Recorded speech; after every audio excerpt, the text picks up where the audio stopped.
I did not want to visit this popular city in Italy, but JP convinced me to give it a shot. Amelia was afraid it would be too expensive and too crowded, but I've always dreamed of seeing it. Turns out we picked the perfect time to go and we fell in love. Before we dive into the pros and cons of this amazing place, hit the subscribe button if your dream is to live abroad because our videos can help you. You may have already guessed that we're talking about Rome, Italy. Like always, we're going to talk about the things we didn't like a little later. We're going to start with the things we loved, and the first is that it is gorgeous.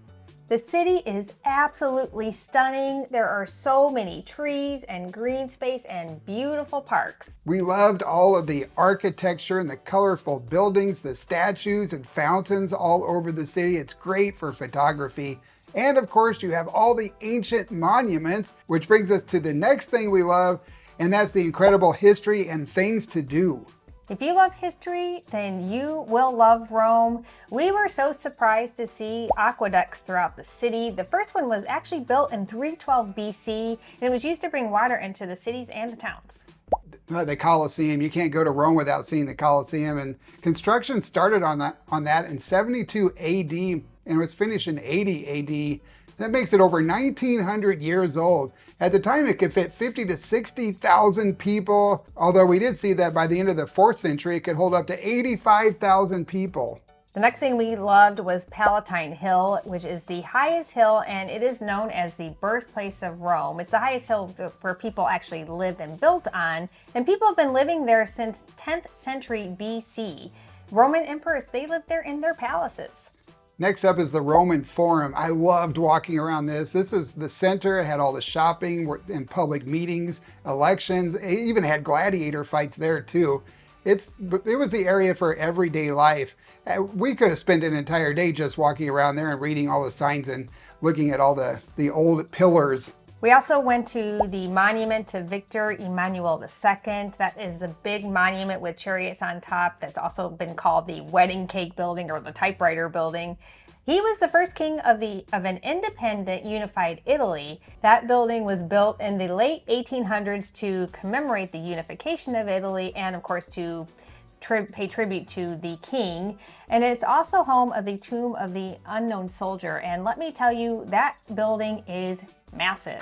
This is unbelievable. I have never seen anything like this. We also went to the Vatican City and the Sistine Chapel. It was been a childhood dream of mine to see that. We took a tour that started in the gardens. There's lots of fountains and beautiful views of St. Peter's Basilica. Unfortunately, you can't take pictures in the Sistine Chapel. They were very insistent on that. You got to see it to believe it. It is truly incredible, mind-blowing. There are other frescoes and murals that we could photograph, and they were amazing, but there's just so much to experience. It was a bit overwhelming.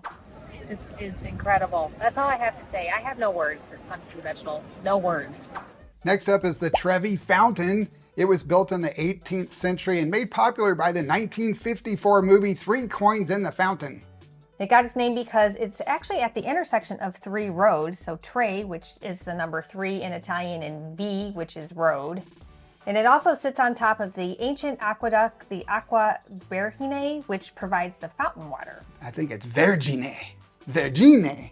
You also had the Pantheon. I was underwhelmed by that. It was built a long time ago, between 25 and 27 BC, and it was a temple to the 12 gods. It actually burned down and was rebuilt by Emperor Hadrian between 126 and 128 AD, and then converted to a church. Our favorite place was the Roman Baths of Caracalla. Construction began in 206 AD. These were public baths that could accommodate up to 1,600 people. They had hot, warm, and cold pool rooms, outdoor pool, gardens, a public library, and a stadium. The place is massive. We were shocked that there were so few people there. It's one of the reasons why we really liked it. Pretty much had the place to ourselves. Yeah, it was super peaceful and relaxing. The next thing we love about Rome are all the big parks. There are several nice parks so you can enjoy some nature in the city. Parco della Caffarella is one that we walked around. It's an incredibly huge park in the Appio Latino neighborhood, and we saw a herd of sheep. Yeah, that blew my mind. They're very loud. It felt like we had left the city entirely and that we were transported into the countryside. That park was huge with a lot of different walking trails and 2,000-year-old ruins. Then there's Parco Villa Borghese, which is north of the historic center near the neighborhood of Parioli. It was great for a Sunday afternoon relaxing stroll. Safety is the next thing we really liked about Rome. We felt very safe walking around the parks and walking around at nighttime.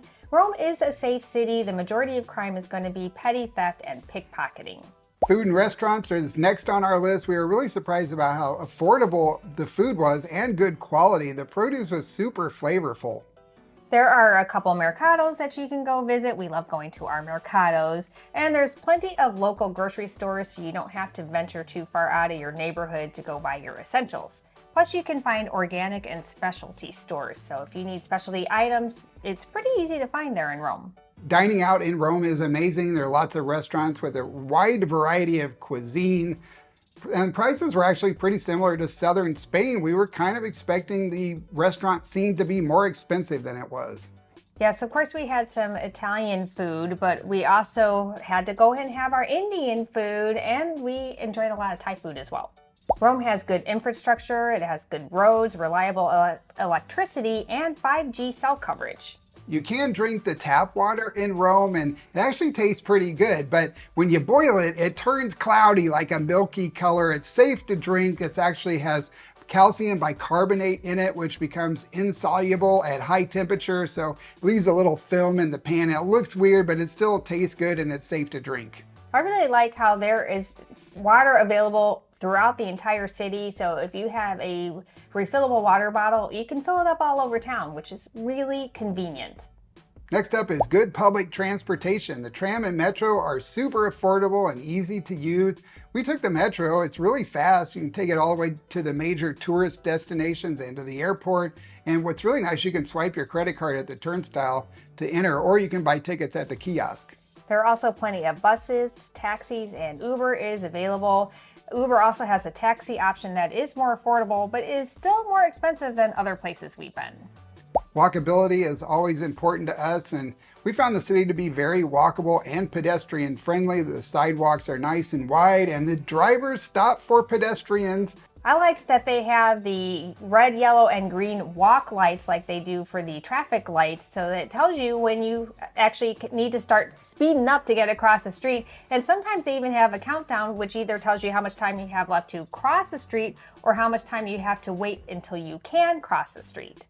We found the people to be very friendly there. A lot of people actually spoke English, and the tourist areas especially, although you really need to learn some Italian to fit into the community and to get to know your neighbors. We stayed in Appio Latino, which is an older area, and there were not as many English speakers there. We chose this area because it was close enough to walk to the Colosseum, which took us about 25 minutes, but it was farther away from the tourist areas, and it was more affordable, and it was more of a locals neighborhood with a more mature demographic. That's a nice way for Amelia to say it. People there are really, really super old. We couldn't believe the average age. We were like kids there because I think the average age was over 70, maybe like closer to 80. I don't know if they were that old, but they were really friendly and welcoming to us. And finally, it is centrally located. You can take the high-speed train to visit Florence or head south to Naples and the Amalfi Coast. Now let's take a look at the cons before we answer the big question, could we live there? The first con is that it's a really big city. That means it can take you longer to get places, and it's got a lot of big city problems like keeping up with trash removal, graffiti. It has more petty crime and pickpocketing, so it's kind of a downside. And there is bad traffic. The traffic can definitely get heavier when you have a lot more people, and that makes the taxis and Uber more expensive because you're just sitting there in traffic. That happened to us, and we felt it would have been faster for us to walk or take the metro than it would have been to hire a driver. The next downside is it's really crowded. The metros, the buses are crowded, sometimes standing room only. The historical areas and the tourist attractions are so full of people. We were shocked by how many people were there. Housing issues are also a downside. It is more complicated to get long-term housing. Landlords want 3 to 4 year leases. The law makes it more difficult to evict long-term tenants though, so some landlords are just converting those to short-term rentals, which would be like Airbnb and things that are 1 to 3 months. So your best option is if you want to move to Rome, to try to buy property if you can afford it. You might be surprised that you can't flush the toilet paper everywhere in Rome. We saw signs up in places, but bidets are very common, so you don't need to flush it if you don't want to. We were also surprised and pretty disappointed by the slow internet once again. Yeah, it was super slow, and what's funny is our Airbnb host said, oh, it's really fast at 14 meg per second. We even tested at some of the restaurants to see if maybe we could find a faster connection. They were like 8 to 10 meg at the restaurants that we went to. We're just kind of surprised so far with our experience in Europe, because we had fiber to our router in Ecuador, and fiber just does not seem very common here in Europe so far. At least not in these more central historical areas. There are also a lot of smokers throughout Europe, and we have not gotten used to that. And you're going to find lots of tourist scams, especially in the tourist heavy areas. There's street vendors, they'll like chase you down and try and sell you batteries or glasses or cables or any number of things. They can actually be pretty aggressive. Yeah, that was a bit surprising and irritating. It really was a bit of a bummer. We were caught off guard by a couple of people who were trying to guilt us into making charitable donations. And you also need to be aware of people coming up and offering you these free gifts. I mean, they just are relentless. You basically just have to completely ignore them. Yeah, that's the best thing to do, is just to keep walking. They're going to come up and say, oh, nice hat. Where are you from? Are you American? Are you from America?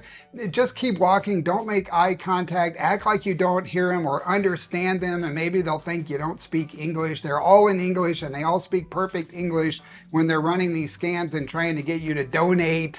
They're not selling anything. They make that very clear. Not selling anything, but they want you to give them money nonetheless. And it's just a fancier, more polite form of pickpocketing. Don't give them your money.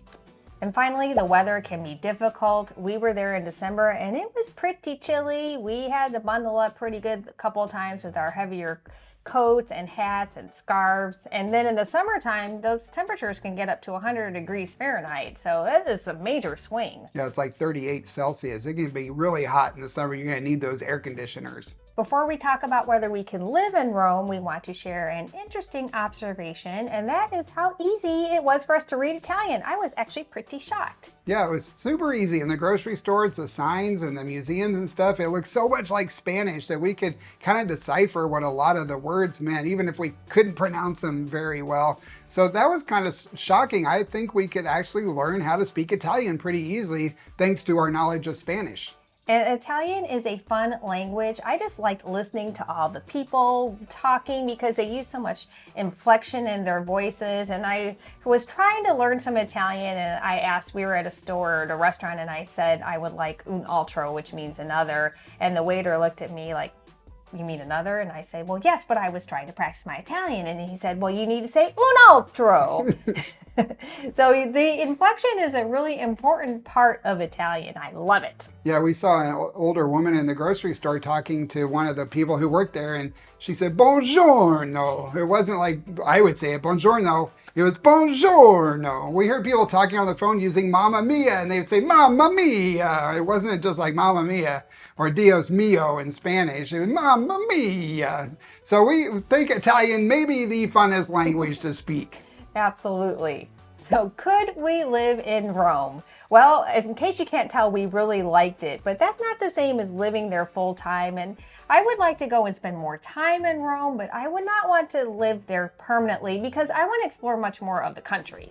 Yeah, and the housing issues kind of make it a deal breaker too. You really had to be able to buy something. Doing a 3 or 5 year rental lease is not really something I'm looking forward to doing, and committing that much time to one building, one unit.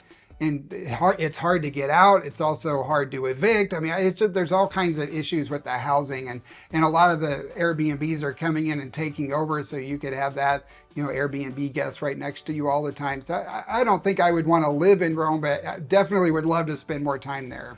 Let us know in the comments what you think about Rome as a place to live. If you're planning a visit to Southern Europe, you might enjoy these videos.